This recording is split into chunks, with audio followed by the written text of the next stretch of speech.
Olá, neste programa Cabeceira nós vamos falar sobre o livro O Tempo em Estado Sólido, da escritora Tércia Montenegro, que é a nossa entrevistada. O livro O Tempo em Estado Sólido foi lançado em abril deste ano e já ganhou 2 prêmios, o Prêmio Governo do Estado de Minas 2010 e o Prêmio Nacional Ideal Clube de Literatura 2010. Ao todo, ele traz 18 contos.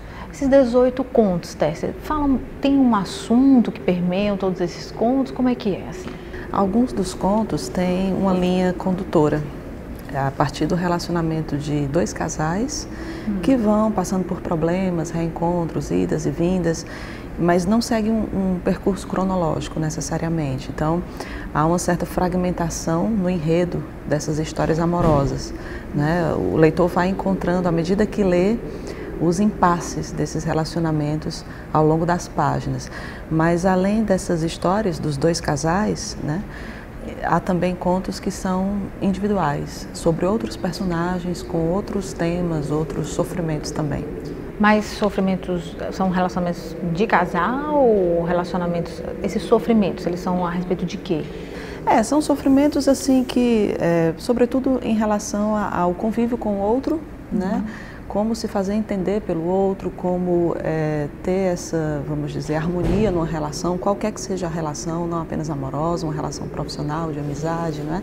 Então, basicamente, o sofrimento que há nesse livro seria isso, né? Essa questão da própria comunicação, que os personagens às vezes não se entendem, embora convivam muito, estejam muito próximos, às vezes parte da mesma família, né?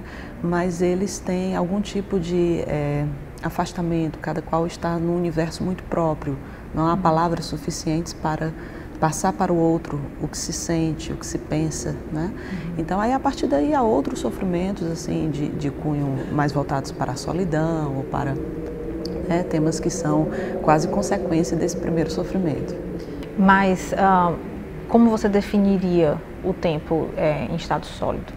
Esse título, O Tempo em Estado Sólido, me veio, assim, claro que é um título bem simbólico, né? Não há uma maneira de você materializar o tempo de forma tão física, mas se a gente pensar as obras de arte e outras obras também, produto do ser humano, como o próprio ser humano na sua descendência, né?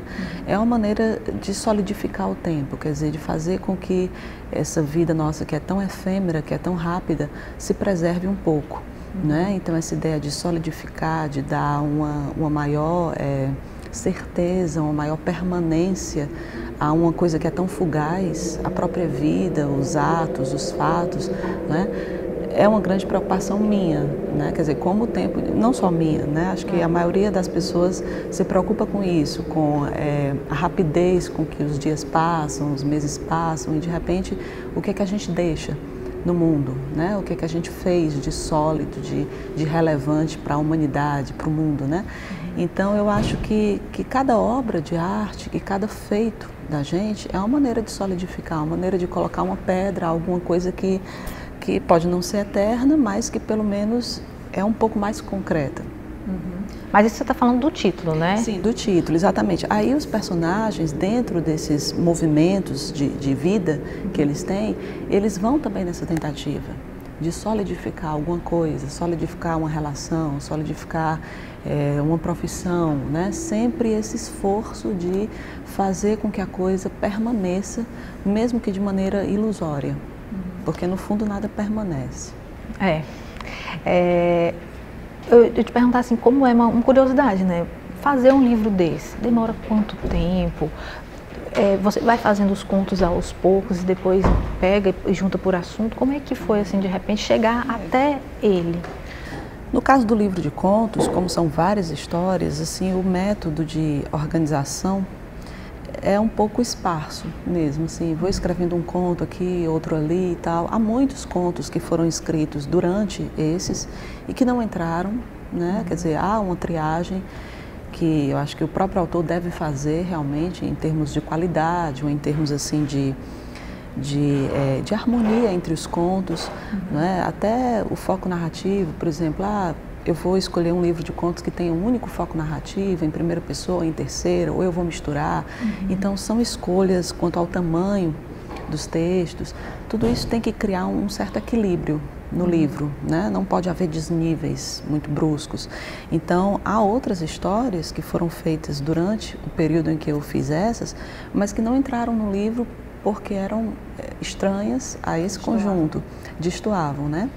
Então, eu acho que é um exercício assim de coxa de retalhos, desde que você tem, vamos dizer, uma seleção de contos, ali estão escritos, estão já realizados, você vai tentar juntá-los numa obra só, né? Uma espécie assim de quebra-cabeças mesmo, e que às vezes demora anos. Era isso que eu ia perguntar, porque é complicado, porque às vezes você tem um conto bem antigo. Como é que é? Esses são contos todos recentes? Esses Não. Na verdade, sim, esses contos, a maioria deles foi escrita de 2009 a 2010, né? Que foi quando eles ganharam os prêmios. Em 2011 foi o período em que ele estava sendo editado, eu mexi alguma coisinha, mas não mexi no enredo das histórias, só alguma palavra, né, alguma expressão. Mas há um conto aqui, que é o último conto, que é um conto bem antigo, é um conto que eu acho que eu escrevi em 2005, né, e que eu nunca tinha colocado nos livros anteriores, justamente por isso, porque ele não combinava com os outros livros. Era um conto mais extenso, era um conto assim mais lento, e agora eu achei que ele tinha essa atmosfera do resto do livro. Que tipo de leitor você acha que vai gostar do Tempo, assim, quem gosta de ler sobre relacionamentos, ou acho que, na verdade, acho que não, né? Acho que como você falou que fala sobre o tempo, e hoje em dia todo mundo está se importando muito com o tempo, né? Cabe a todo mundo, né? Uma leitura como essa. Sim, eu tenho recebido respostas dos leitores os mais diversos, né? Desde leitores jovens até leitores mais idosos, né? A semana passada um senhor me escreveu dizendo que era aposentado e tudo, e que tinha lido o livro. Então, é muito interessante isso, porque às vezes a gente escreve idealizando uma certa faixa etária, ou um certo tipo de leitor, né? Você idealizou para esse livro algum?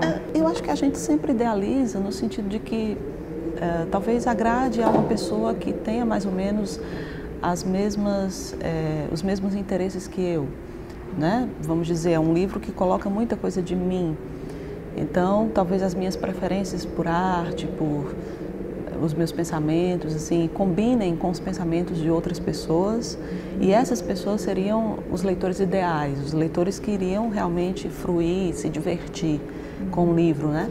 Mas aí eu percebo que não, eu percebo que pessoas que têm uma história de vida muito diferente, que têm profissões diferentes, engenheiros, né? Quer dizer, coisas da área de exatas, que não tem nada a ver com o meu universo, e essas pessoas me escrevem dizendo que leram e gostaram e tiveram interpretações que eu não previ, né? Então isso me enriquece muito, porque o livro, assim, por mais que eu tenha feito com base na minha experiência, né?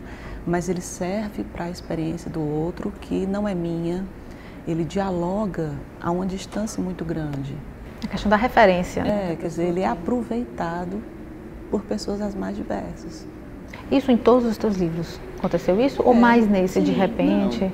Em todos eles há um pouco dessa, vamos dizer, desse universo que o livro ganha. Você não controla mais o livro, ele é lido e tal, e ele é disseminado. Mas nesse aqui houve, vamos dizer, uma vantagem, não só por conta dos prêmios que deram um certo realce, mas houve também críticas literárias que saíram na Folha de São Paulo, no Globo, né? Então isso chamou um pouco a atenção para o livro lá fora, né? No mercado editorial do Rio, de São Paulo. Então pessoas que antigamente não teriam condições de comprar o livro porque ele ficava circulando só em Fortaleza, agora como ele circula lá, como é uma editora de São Paulo, aí eu acho que se ampliou, né, a comunicação.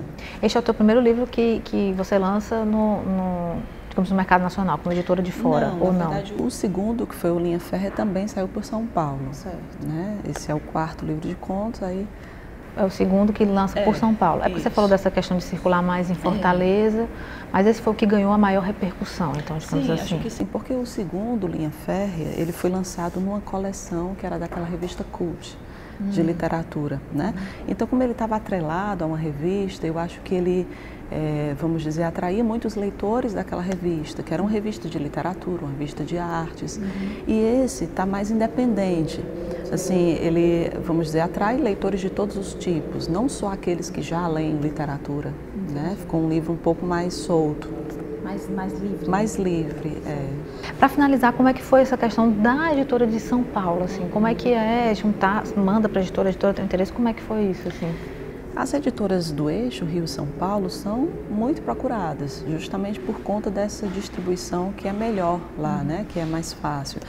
Então, nesse caso da editora Grua, ela abriu uma temporada de seleção de originais, o que para mim me pareceu assim muito justo, porque é como se a própria editora dissesse, fora desse prazo, eu realmente não tenho condições de ficar analisando dezenas e dezenas de originais que chegam toda semana. Então eu vou colocar um período, né, um mês, para receber livros, e esses livros que eu receber serão todos lidos e analisados, né? Diferente de você mandar um livro em qualquer época do ano para uma editora aí, você não sabe nem se leram, se abriram os originais, né?